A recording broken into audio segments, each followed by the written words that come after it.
नमस्कार मंडळी, मी तेजस्वी आणि आता आपण आहोत झाशीची राणी लक्ष्मीबाई चौकामध्ये आणि आता तुम्ही माझ्या मागे गर्दी बघत आहात. ती गर्दी जमलेली आहे शिवाजीनगर गणेश उत्सव मंडळाच्या अमृत महोत्सव वर्षानिमित्त. त्यांनी यावर्षी जो देखावा सादर केलेला आहे रक्तबीज राक्षसाचा वध, हा देखावा बघण्यासाठी ही गर्दी झालेली आहे. तर आपणही जाऊयात आणि हा देखावा बघूया. रंभ नावाच्या दैत्याच्या जळत्या चितेत त्याच्याच पत्नीने महिषीने उडी मारली आणि त्यातून प्रकट झाले महिषासुर आणि रक्तबीज.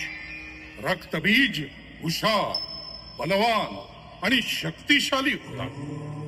या त्रैलोक्यावर राज्य करण्याचा त्याचा मानस होता आणि म्हणूनच या त्रैलोक्यातील सर्व जीवजीवितांच्या लयाची देवता भगवान श्री शंकर यांची साधना तो अहोरात्र करत होता. कृपया वाहतुकीला अडथळा तो करू त्या नका. साधनेत इतका लीन झाला होता की त्याला कशाचंच भान उरलं नव्हतं. आणि अखेर त्याच्या साधनेला फळ मिळालं. प्रत्यक्ष भगवान शंकर त्याच्या समोर प्रकट झाले.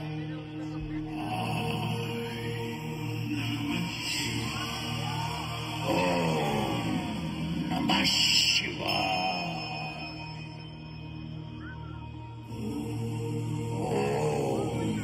नमः शिवाय.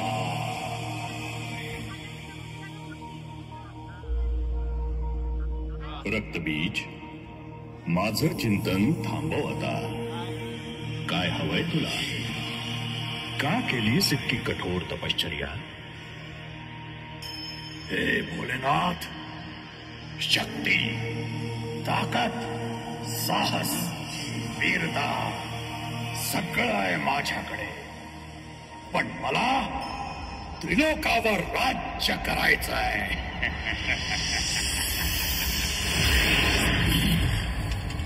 तुझ्या सामर्थ्याच्या जोरावर प्रयत्न करून बघ. शत्रू शक्तीनं अथवा युक्तीनं माझ्यावर मात करू शकेल. मला कोणी पराजित करू नये म्हणून मला अमर व्हायचंय.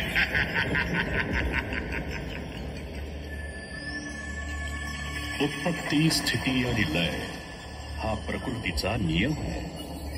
मी तुला अमर होण्याचं वरदान नाही देऊ शकत.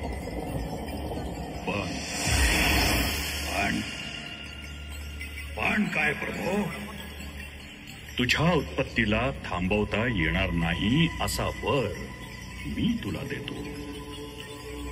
तुझ्या रक्ताचा थेंब जेव्हा भूमीला स्पर्श करेल त्यातून तुझ्यासारखेच अनेक रक्तबीज निर्माण होतील आणि ही प्रक्रिया निरंतर असेल. आणि म्हणून तुझा पराजय होणं अशक्य असेल. तथास्तु.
अमर होण्याचं नाही, पण अमरत्वासारखं वरदान मिळाल्यामुळे रक्तबीज मातला. त्यानं पहिल्यांदा पाताळावर आक्रमण केलं.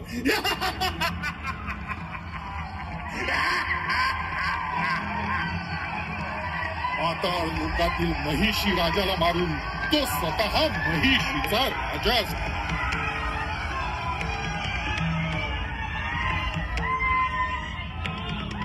रक्तबीज पाताळात असतानाच त्याला महिषासुराच्या वधाविषयी समजलं.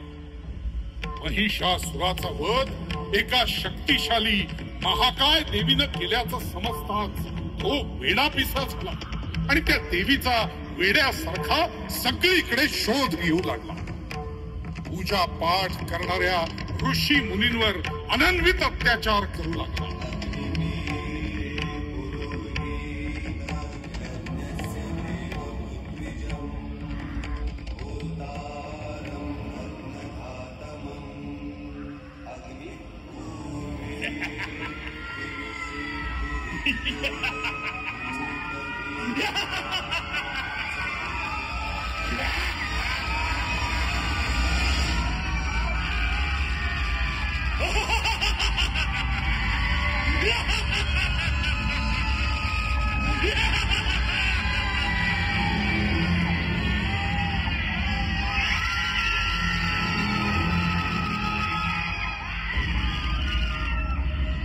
एकीकडे रक्तबीजचा हा हाहाकार सुरू होता, दुसरीकडे महर्षी कश्यपांचे पुत्र शुंभ आणि निशुंभ ब्रह्मदेवाच्या तपस्येत लीन होते. ओम ब्रह्मदेवाय नमः. ओम ब्रह्मदेवाय नमः. ओम ब्रह्मदेवाय नमः. ओम ब्रह्मदेवाय नमः. त्यांची ही साधना फळास आली. आयुष्यमान भव. हे तर आम्ही होणारच आहोत भगवान. आम्हाला अमर व्हायचंय आणि त्याच वरदान प्राप्तीसाठी तुमची साधना केली.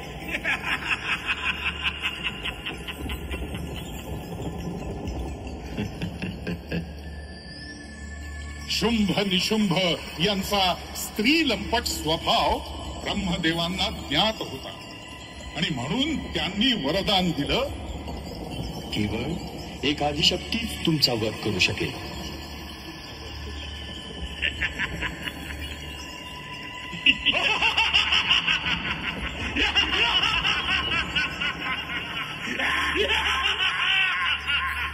ब्रह्मदेवाच्या या वरदानानं गर्विष्ठ झालेल्या शुंभ आणि निशुंभांनी आपल्या भावाच्या हत्येचा सूड म्हणून इंद्रावर आक्रमण केलं.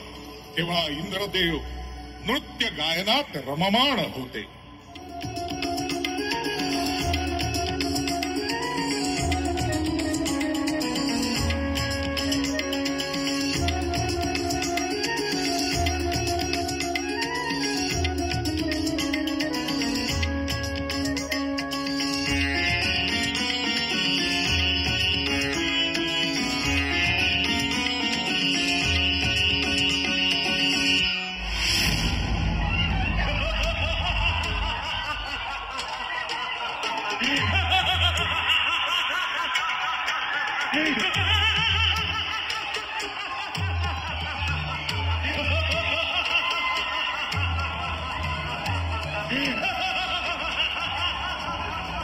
इंद्रासोबत झालेल्या घोर युद्धात शुंभ निशुंभ यांचा पाडाव होत असताना रक्तबीज त्यांच्या मदतीला. रक्तबीजाची वीरता बघून शुंभ निशुंभ त्याच्याकडे आकर्षित झाले आणि स्वतःहून त्याचं सेनापतिपद त्यांनी स्वीकारलं. सोबतच स्वर्गातून अंतर्धान पावलेल्या सर्व देवांचा माग काढण्यासाठी आपल्या अत्यंत विश्वासू अशा तो चंड मुंड राक्षसांना त्यांच्या शोधासाठी पाठवतो.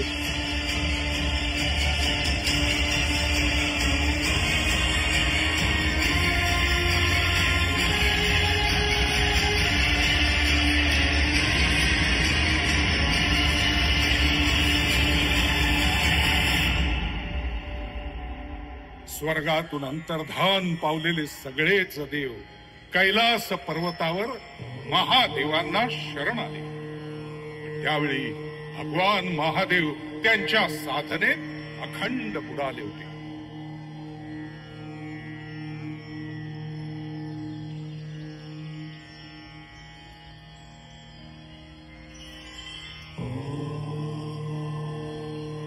समस्त देवांचं गाऱ्हाण त्यांच्यापर्यंत पोहोचतच नव्हतं, पण त्यांचा आवाज पार्वती मातेनं ऐकला आणि माता पार्वती त्यांच्या समोर प्रकट झाली.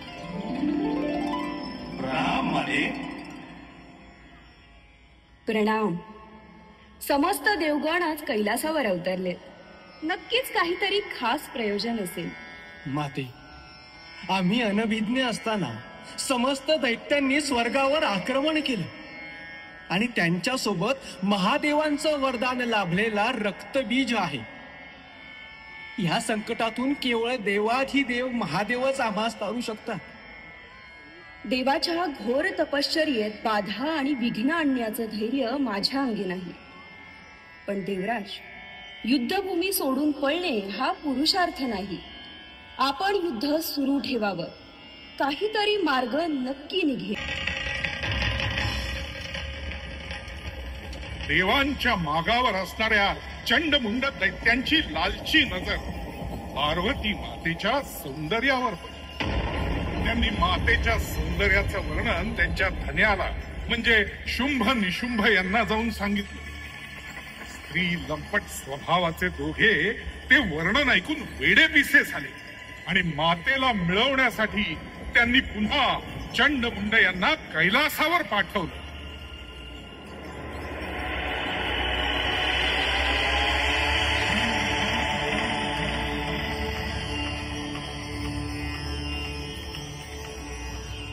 हे अतिसुंदर रूपवान ललने, आम्ही तुलाच आमच्या सोबत स्वर्गात यायची विनंती करायला आलोय. हे सुंदरी, आमच्या सोबत चल.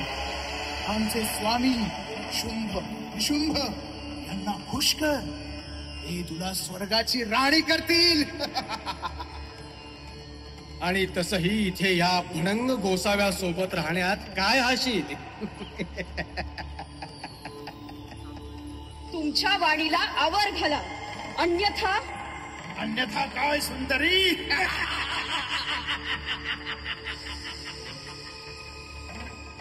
तुमच्या वाणीला लगाम द्या आणि याचं भान ठेवा की तुम्ही एका स्त्रीशी बोलता आहात, जी स्त्री तारूही शकते आणि मारूही शकते.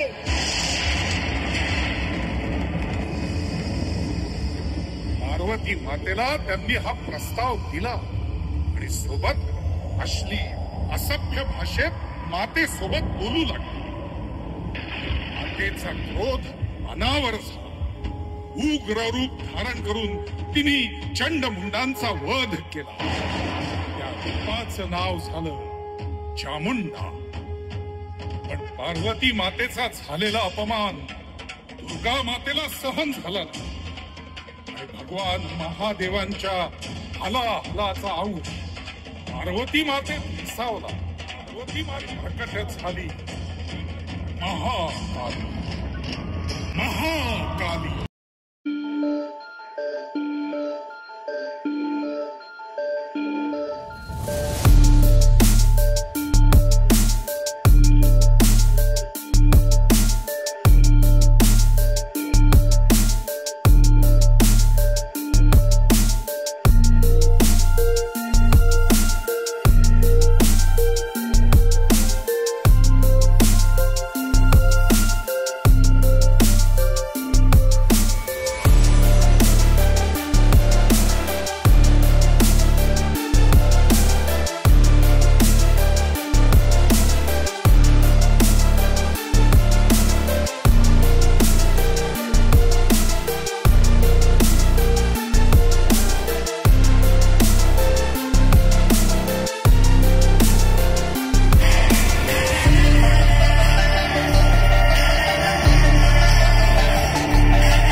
रक्तपात रक्तबीज देखील संपला. आग शांत. आता तिला शांत करणं कुणाच्याही आवाक्यात नव्हतं. लय सगळ्यांना गिळंकृत करेल या भीतीनं सगळ्यांनी देवाधिदेव महादेव यांच्या चरणी ठाव घेतला. महादेवा महादेवा कृपा करा तुम्हीच मातेला शांत करू शकता. हे कैलासाधिपती, पार्वती मातेने धारण केलेल्या या रौद्र रूपाला शांत करण्यासाठी तुम्हाला तुमचं स्थान सोडावंच लागेल. भगवान, या तीनही लोकात तुम्ही एकमेव आहात जे हे तांडव थांबवू शकता. हे तांडव जर थांबवलं नाही तर विनाश अटळ आहे महादेवा.